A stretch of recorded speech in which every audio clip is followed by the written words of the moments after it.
Shelley Winter Show live, local, topical, and relevant. As I said, all night long, our bumpers are going to be a celebration of the life of Ace Frehley. He passed away, member of KISS, but also put out some solo work. But before we go any further, I wanted to talk to my dear friend, Gina Barr. She's got this op-ed that I read to you. Gina, how are you, my sister? I'm doing good, my brother. How are you? I'm good. Let's get right to it because our time is limited. I want you, what made you write this op-ed that so many of my Republican friends I shared it with, and many, many, many of them, over 90% of them said, I agree with her wholeheartedly? Well, actually, it's something that I have been working on for a while, like working in politics. I have, working on a national level, because not only have I worked on the Trump 2024 campaign, but I also was the director of Women in Urban Engagement at the RNC back in 17 and 18. So I have the tendency to look at like numbers on a national level, right? And so I could just see like where the trend is going, and but also like just being, I started off grassroots. I started off knocking doors and making phone calls and doing paper walk books before the apps got, became popular. So, but then also having that experience of working on the ground. And so and just being connected to the grassroots, but also looking at it from a national level, I could see that where things were, were shifting. Because I thought about it like within my own family, right? My dad, he was born in the projects. My mom, east side of Detroit. My generation, nobody lives in the hood. Right, because of the parents' hard work. Right. My dad is the oldest of 8. My mom was 5 of 7.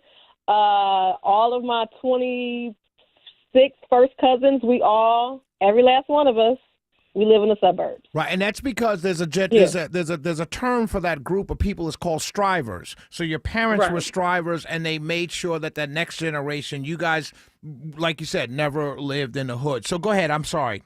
Let's get. Right. But I want you to get to the changes that you saw. Right. So I noticed that actually it was a couple of years ago. I was at a meeting at what was the inspiration for this article was I remember being at a meeting it was the Oakland County the Northern Oakland County meeting in Michigan. So I'm from Pontiac, Michigan, right? And so they were talking about the demographic changes and how Oakland County was changing. Now, Oakland County used to be like ruby red. Right. And so being from Pontiac is like a little Detroit inside of Oakland County. And so it was somebody from the county. I can't remember what the gentleman's name was, but he was talking about the shifting in the demographics and how how Oakland County, which was the most prosperous county in the country, because you had a lot of your top GM execs lived in Oakland County, right? Your big 3 executives in Oakland County, but it was slow, but it was trending purple, and how the white population had dropped within the past 10 years, probably about at the time I think it was like 10%, right? And everybody was stunned. And I remember everybody was stunned at how much the white population had dropped. And me being from Pontiac, which was predominantly black, I looked at it and had family in Southfield. I was just kind of like, I didn't know it was that many white people in Oakland County. So Oakland County is kind of like Cobb County. That same shift is happening in Cobb County. You're familiar with Georgia, so that same shift is happening in Cobb County. So what is the solution to Republican candidates, particularly here in Georgia, because I'm local, particularly in Georgia? What is the solution to fix this change? So the solution is, one, finding candidates that can actually relate to the community. If your community is shifting, you got to make sure you got to relate. That's one. 2 is that you have to actually engage the community, which is something that we talk about until we're blue in the face. But then also, we have to hold other Republicans more accountable for the things that they say, right? And that is just because it just doesn't, it's a distraction from the issues, because with people with non-white citizens, when we hear something, whether you're black, brown, or Asian, Right. When you hear someone and you hear it and it's bigoted or it's racist, I might agree with you on the money issue. I might agree with you on abortion.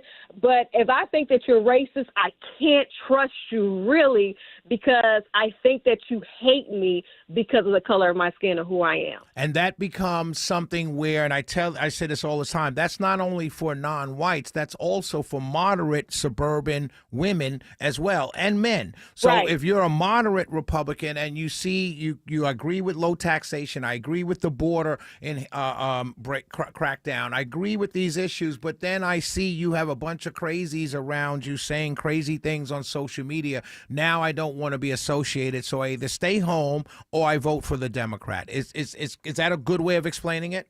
Yeah, that's a really. I'll tell you another way to explain. I remember I was having a conversation with a gentleman, and it was a black gentleman, and he was like, like, I agree with.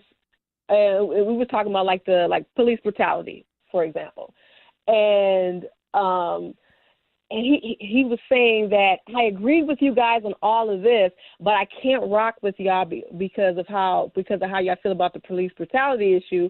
Because why? It doesn't matter how much money I can make with you if you're in power if you don't care if I die or not. Right. So what a lot of Republicans do not understand is that black people, Hispanic people, they look at racism as a life and death issue, because back in the past it was. Right? Gina, I have to go to break, but I want you to think about something I want you to answer, and I'm going to bring you back on in the next segment. I want you to answer this question, because here becomes the fundamental truth, right?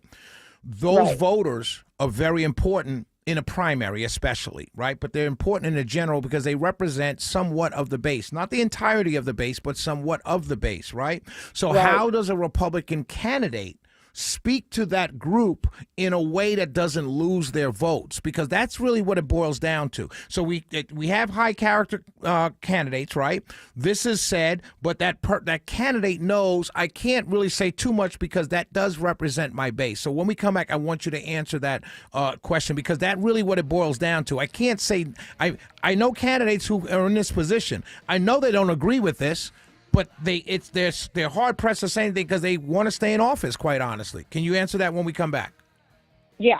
We're on the phone with Gina Barr, political consultant who just dropped an op-ed in the Washington Post. Are these young Republicans the future? If so, the party's in trouble. We'll be right back.